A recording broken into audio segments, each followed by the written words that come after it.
Hi, my name is Christina and I am your librarian here at Christina's Bookshelf.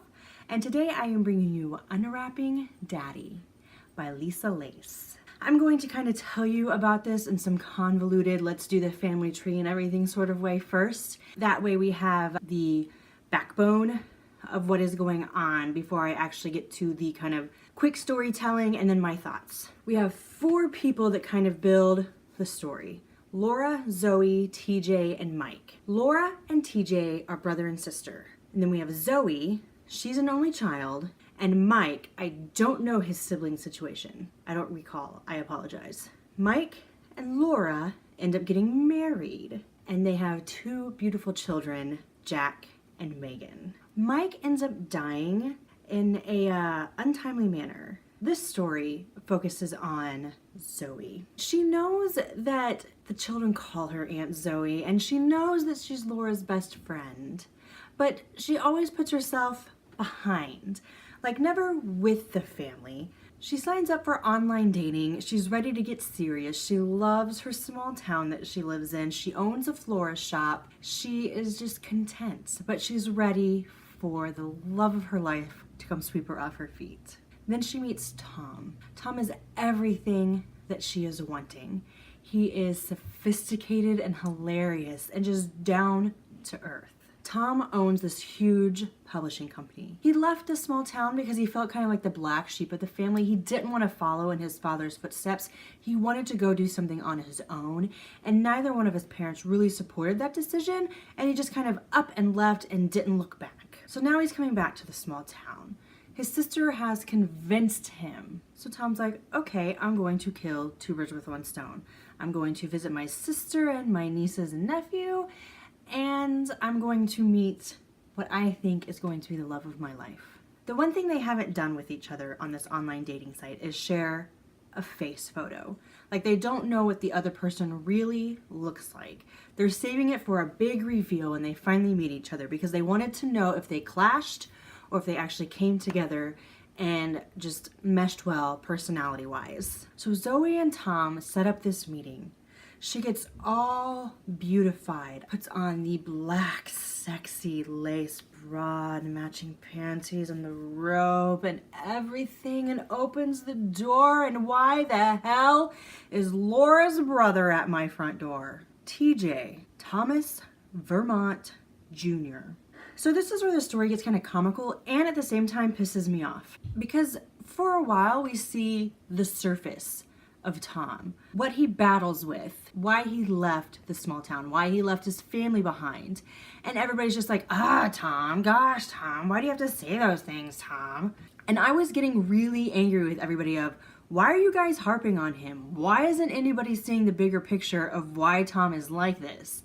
Until finally, Laura sat down with Zoe and said, hey, let me clue you in on the upbringing of TJ. And really shows Zoe why Tom is the way he is. Not because he's a horrible person, not because he's trying to flash his money in front of everybody's face and say, look what I got here, ladies, but because he wants to stand on his own 2 feet and he wants you and everybody else to see that he made it.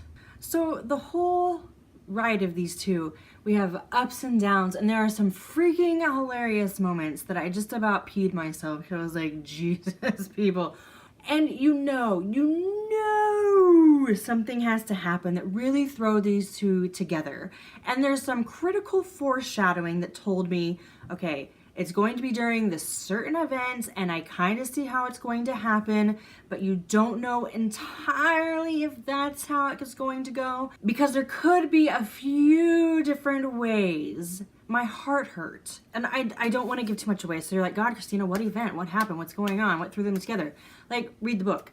But Zoe and Tom find themselves having to take care of Megan and Jack. Something has happened to Laura. Now they've lost their dad at a young age, and now their mom is not there to take care of them. Megan is a teenager, so you know automatically that she is going to clash and lash out and do whatever she can to not do what she's told to do. Especially with Tom, an uncle who has not been there when she has needed him to be there, and has seen her mom struggle through needing her brother to be there, and he has not. And Zoe is trying to kind of keep her distance because once again, she's not part of the family in her eyes. And poor Jack, he's just this little kid. It's like, hey, man, when's mom home? And Tom's just like, what am I supposed to do? It's heartbreaking watching everybody just kind of break down and lose control. And one person is just kind of like, okay, here's what we're gonna do and here's how we're gonna do it. The moment it takes the issue that comes to the front that Tom finally says, okay, I can handle this. I can take care of this because I know exactly what's going on. I get where this person is coming from. I was just like, okay.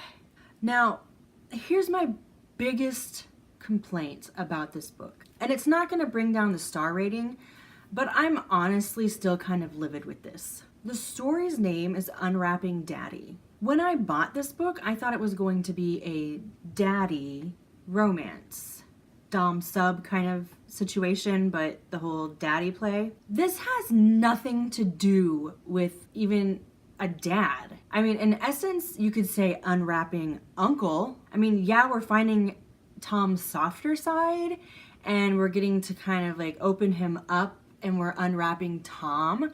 But the title of the book does not negate the story. Like, it's to me a falsity.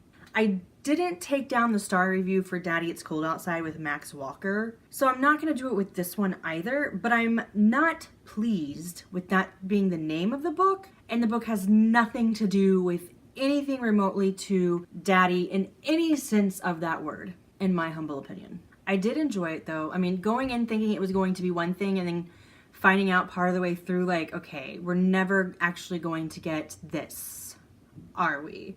This is just a sweet holiday Hallmark story. And once I put that into my brain, I was like, okay, let's kind of recap.